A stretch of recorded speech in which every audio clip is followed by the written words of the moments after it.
पति के शक ने घर को बर्बाद कर दिया। आज निम्मी की शादी के 6 महीने पूरे हो गए।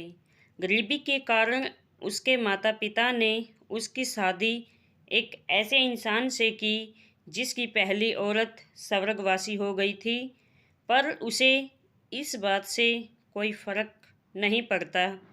वह तो अपनी शादीशुदा ज़िंदगी से बहुत खुश है। हालांकि उसके पति की पहली पत्नी से हुए 2 बच्चों ने उसे खुद की संतान होने से पहले मां बना दिया, पर उसे इस बात से भी कोई फ़र्क नहीं पड़ा। वह दोनों बच्चों को उतना ही प्यार देती है जितना वह खुद की संतान को देती। दोनों बच्चे भी निम्मी के साथ घुल मिल गए थे। समय बीतता गया, गृहस्थी चलती गई और निम्मी ने एक बेटे को जन्म दिया। एक औरत को और क्या चाहिए। उसकी ज़िंदगी खुशहाल घोंसले की तरह थी जिसमें वे पति पत्नी और उनके 3 बच्चे रहते थे। सब कुछ बहुत अच्छा था, सुकून की ज़िंदगी थी। निम्मी का पति मज़दूर था जो लोगों के घरों में बिजली से जुड़ी समस्याओं को दूर करता था। आर्थिक स्थिति बहुत ज़्यादा अच्छी तो नहीं थी, पर निम्मी ने बहुत सुंदरता से अपनी गृहस्थी को आदर्श बनाकर रखा था। लेकिन कहते हैं ना, विधाता के लेख को कोई नहीं समझ सकता। निम्मी ने जिस प्यार और हौसले से अपने छोटे से घोंसले को बनाया था, अब उस पर नज़र लगने वाली थी। अब सब कुछ बर्बाद होने वाला था, जिसकी खबर निम्मी को भी नहीं थी कि उसकी दुनिया उजड़ने वाली है। एक दिन निम्मी के पति का घर लौटते समय एक्सीडेंट हो गया और उसने अपना एक पैर गंवा दिया। अब कमाई का कोई जरिया नहीं था। घर में खाना खाने के लिए भी लाले पड़ने लगे। 3 छोटे छोटे बच्चे भूख से माँ को गुहार लगाते, जिसे देख एक माँ का सीना छलनी छलनी हो जाता। निम्मी को कुछ समझ नहीं आता, वो क्या करे। कहा, ये निम्मी के पति को अपनी लाचारी से घिन आने लगी तो उसने नशे का दामन पकड़ लिया। बस फिर क्या था, कंगाली में आटा गिला, यही हाल हो गया निम्मी का। एक्सीडेंट के समय निम्मी के माता पिता ने निम्मी को कुछ पैसे दिए थे खर्चे के लिए। धीरे धीरे वह सब भी ख़त्म होने लगे। अब निम्मी को समझ में नहीं आ रहा था कि वो क्या करे। खुद तो भूखा रहा जा सकता है, पर बच्चों का क्या। वो बच्चों को इस हाल में नहीं देख सकती। ऐसे में डूबते को तिनके का सहारा मिल जाए तो वह उस सहारे को ही पकड़ता है, फिर चाहे वह तिनका उसे किस ओर ले जाए, इस बात से उसे कोई फ़र्क नहीं पड़ता। निम्मी ने भी अपनी इस डूबती नैया को पार लगाने के लिए एक सहारा पकड़ लिया।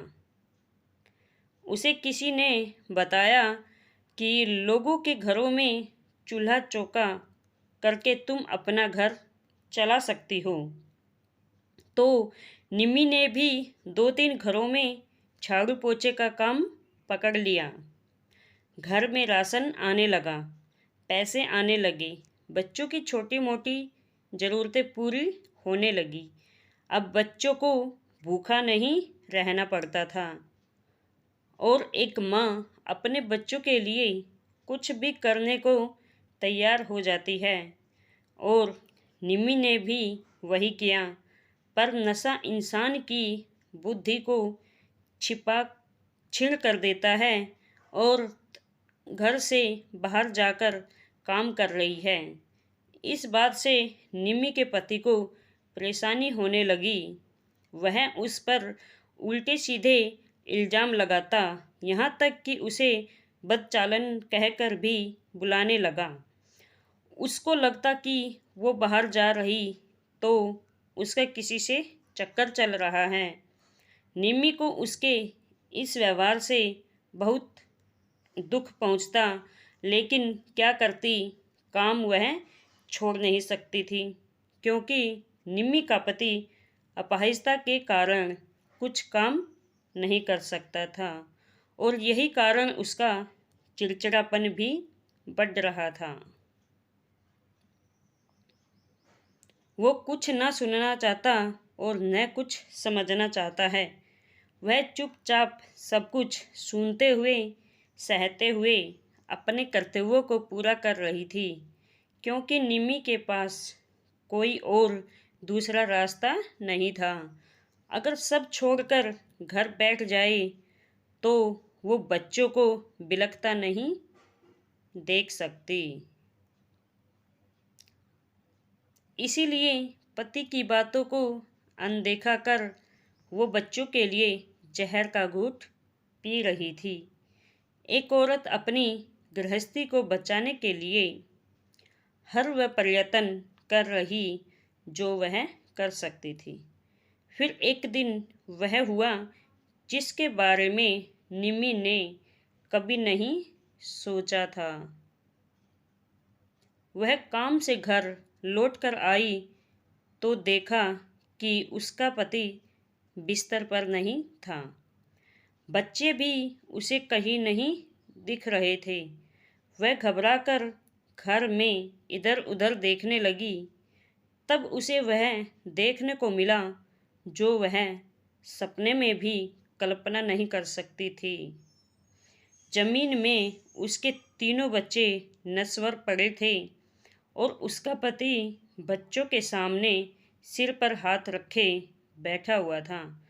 उसने निम्मी की तरफ देखा और कहा, जिनकी वजह से तुझे बाहर जाकर काम करना पड़ रहा था, वह वजह ही मैंने ख़त्म कर दी।